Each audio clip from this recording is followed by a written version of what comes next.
Hey guys, welcome back to a brand new video, and this is Major Mistakes That Ruin Your Build, Part 3!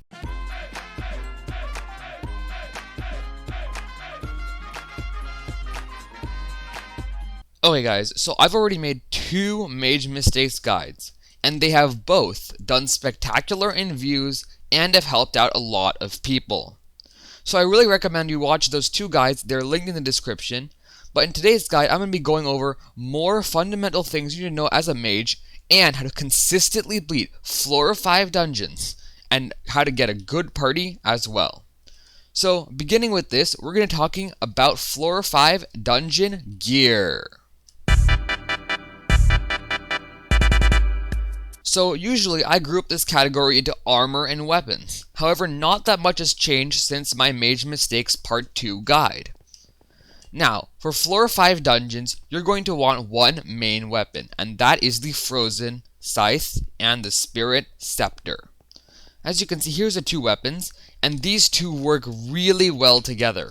The Frozen Scythe does moderate damage, but also slows down enemies, so you can hit them with the Frozen Scythe, then kill them with the Spirit Scepter, which makes a really deadly combination. So these 2 together is about 30 mil for this and 15 mil for this. So that's about 45 million coins of weapons right here. But they're totally worth it. And you definitely want to get your Frozen Scythe on 5-star. Now we're going to be talking about the armor that you need. So, in the last video I talked about the 3/4 Legendary Zombie Soldier and Bonzo Mask combo. Now the armor has changed very dramatically from the last time I made the guide. So, let's discuss it. Alright, so you might have seen something like this a lot of times, but basically the basis of this armor are these 2 pieces right here. The Shadow Goggles and the Spirit Boots. So Spirit Boots are on 7 million coins, and then the Shadow Goggles are about 1.5 to 2 million maxed, and these 2 are the basis of this very popular mage armor set. However, a point of controversy has been what to do for these 2 middle pieces. First, it was adaptive armor, then it was zombie soldier, but now I've come up with something even better. It is super heavy armor. That's right, super heavy. This has not been discussed a lot because super heavy is commonly associated as a tank armor set, not a mage. However, just looking at these stats, look how much extra defense you earn, and it's also the same amount of intelligence as a zombie soldier. This is really good because the extra defense is going to make you go from a really squishy mage that's going to die a lot to something that can really survive and be a tank/mage hybrid. The reason that you want to go with super heavy instead of something like zombie soldier with more health is because if you look at the Spirit Boots give you way too much health at 600 HP. So what happens is you don't have any defense to compensate for the health, and it makes a really unhealthy combination. This set is really well balanced and really good. So about 7 mil for the Spirit Boots, 2 mil for the Shadow Goggles, we're at 9 mil, and this is about 5 mil, and this is about 4 mil. So yeah, it's certainly very expensive, but this is an extremely good armor set, really. It is amazing, and I recommend you get this. And if you do not already know, the Spirit Boots are good because on top of being excellent mage items, they also give you bonus speed to go around dungeons faster. Now the last thing about armor I'd like to mention is having a Spirit Mask or Bonzo Mask around. So the reason you want this is because suppose you're in dungeons and you're about to die. Well, just go like this very easily, and now that Spirit Mask will save you from certain death. I recommend Spirit Mask over Bonzo Mask because the Spirit Mask gives you bonus speed and damage immunity on top of having a lower cooldown than the Bonzo Mask. The Spirit Mask does not have to be anything special because you're just going to use it to get out of a pinch, but you can upgrade it if you like. Alright, and finally the last part of gear of a mage is the pet. So for floor 4, you definitely want the legendary sheep, but I do recommend you get the level 100 variant of the sheep. Just get it to level 100, it's actually very cheap. You can buy it for around 8 million on the auction house, so not that much at all. And yeah, this is just a really good pet. There's pretty much nothing better. The Ender Dragon pet, the legendary Ender Dragon, is a little bit better for the mage class, but however, that is just simply not doable for late game / end game mages who are doing floor 5. So the armor and the gear has changed slightly, But however, in this guide, I'm going to teach you how to get good parties and consistently do it, because Floor 5 cannot be beaten using only good gear. And half of the entire thing is also having excellent strategy as well.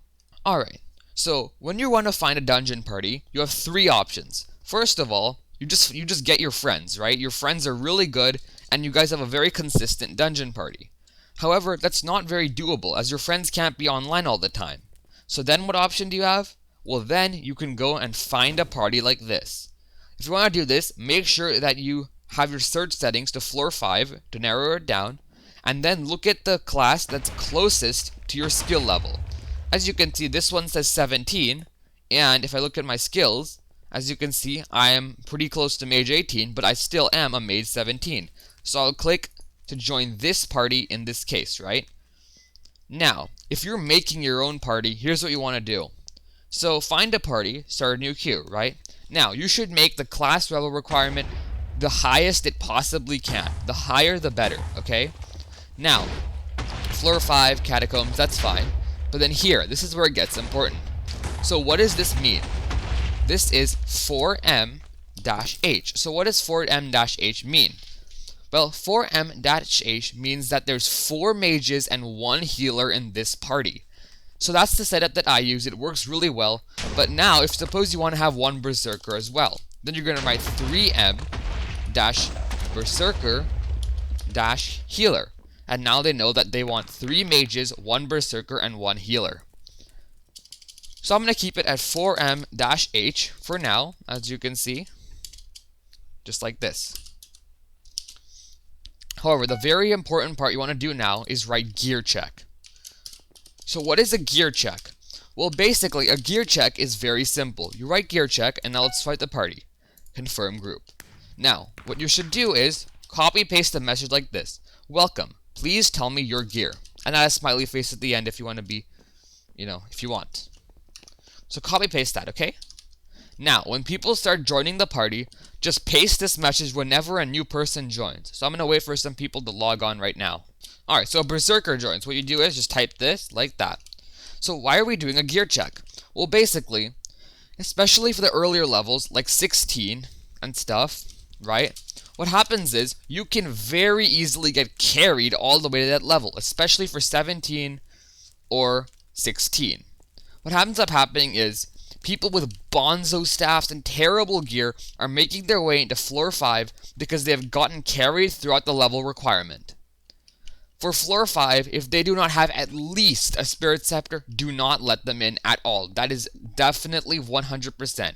If you're doing Floor 5, you need to have the amount of competence at the game to have such endgame items as Spirit Scepter and Frozen Scythe, as well as an armor like this. Without it, they're simply just going to be a waste, and it would be better just to carry someone and get paid, okay? So, make sure you do a gear check, and just like this, okay? Now, we're going to wait for this party to fill up, and then we're going to see what type of strategies you're supposed to use in Floor 5 dungeons to stay alive and be as effective as possible. Alright guys, so the party's about to start, and last and not least, you want a Dungeon 5 potion. Alright, and we're now in the Floor 5 dungeon, so let's get started. Drink that up. So, in terms of healing items, Ornate Zombie Sword and Wand of Restoration should take you long enough. Don't only have an Ornate Zombie Sword and don't only have a Wand of Restoration. You need both of them 100%. Also, you're going to want a bow that does only one shot like this, just only one arrow, right? Because that's going to be used for the blaze puzzle. You cannot use bows that have multiple shots for the blaze puzzle, because then you'll hit the wrong blaze and fail the puzzle. Alright, so starting this dungeon, first survey it, alright, and look what you're getting into. Use the Frozen Scythe, and then hit them with the Frozen Scythe, and then, just like that, look at that, very smooth. You slow them down, and then you just kill them. And that's a good combo. Just like this, as you can see, we're just slowing all these guys down, and then we're just killing them. And they're just getting completely destroyed, as you can see. That's nice.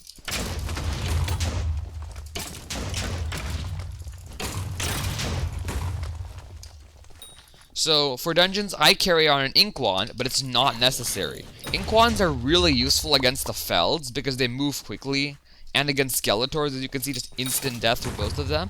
But again, it's not necessary. You can choose to have it or you cannot have it. I don't really care. Alright, so as you can see, when you get into a room, always back to the side.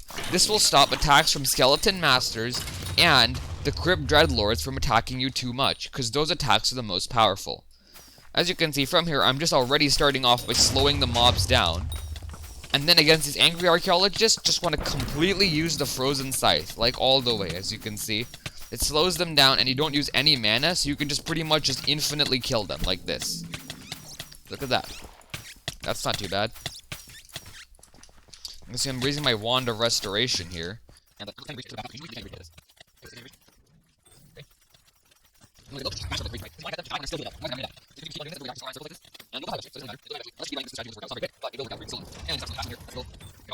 and it's dead. Fantastic.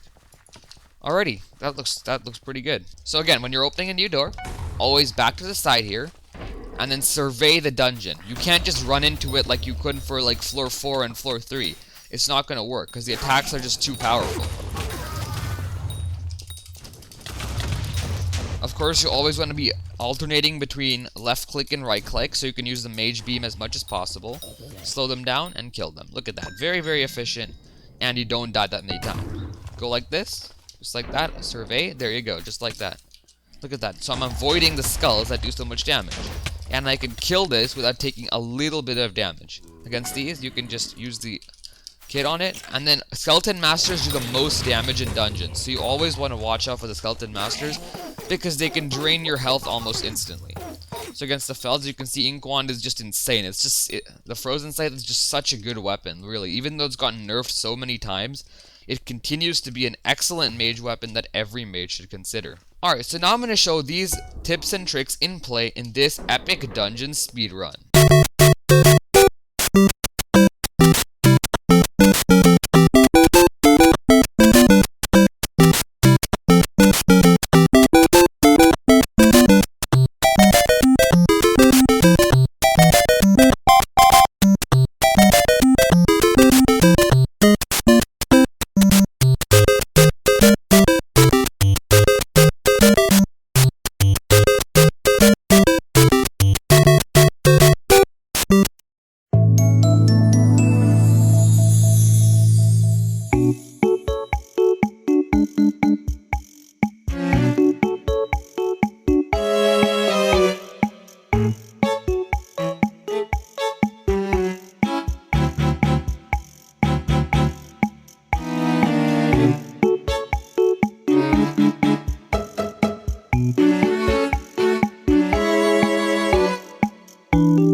Alrighty guys, so that was a fun dungeon, so now let's look at the boss fight, alright?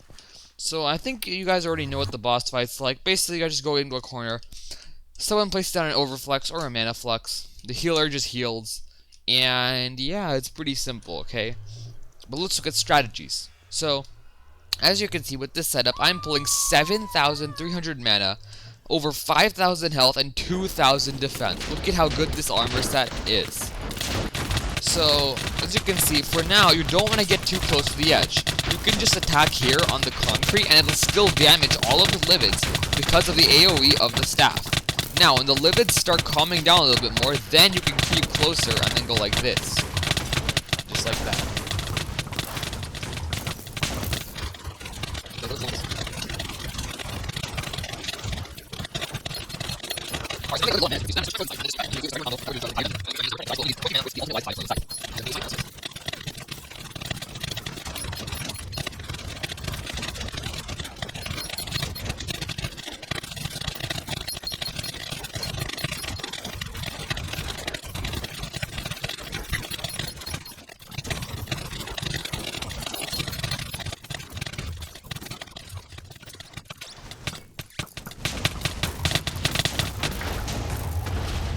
And there we go, the limit boss fight is now done. Let's see what rank we got. There we go, as you can see we got an S, almost S+, and as you can see we get all the loot. Floor 5 is actually really good for money if you get S's and S+. I mean, granted, the chance of getting all the expensive loot is very, very low, but when you do get it, you can make up to 15 million coins in profit, which is actually really good. Alright guys, so that was the Mage Mistakes Part 3 guide. I really hope you enjoyed the video, alright, and I really hope that you'll take my tips for Mage class and use them for Floor 5. Floor 5 is pretty challenging, and if you follow these steps, you'll be able to get a good party that can easily get S and S+ rank for dungeons.